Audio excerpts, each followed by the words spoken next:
আসসালামু আলাইকুম। দীর্ঘদিন পর চলে আসলাম কুমিল্লার ঐতিহাসিক বড় ধর্মসাগর দিঘির পার, কুমিল্লা শহরের একেবারে কেন্দ্রীয় এলাকা, যাহা কুমিল্লা টাউন হল, কান্দির পাড়, রানের দিঘির পাড়ের কাছাকাছি। পরে চলে যাব কুমিল্লা টাউন হল কান্দির পাড়ে, যেখানে শরীফ ওসমান হাদির আসলে এখানে সামনে আরো বহু আছে, এখানে আসতে আরো আসতেও পারে। আমার কথা কি বলবো? এদিকে তাকাও। আচ্ছা, না তেরোটা না, ঠিক আছে। আলহামদুলিল্লাহ। তেরা আছে আমার তো তারপরে আমার তো কেটে লেগে বাদ দিয়ে দিচ্ছে।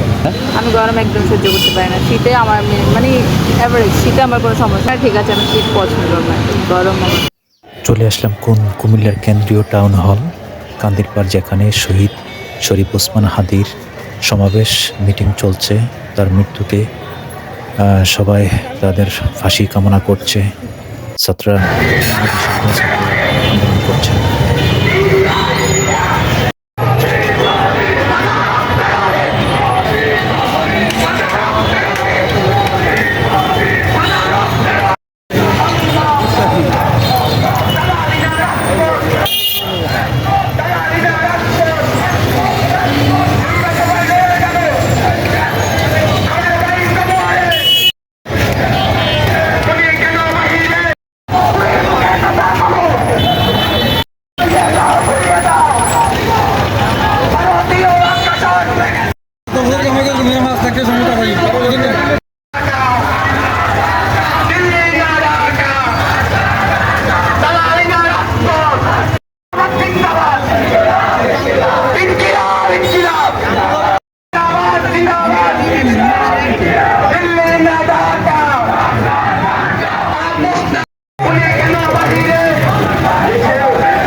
সে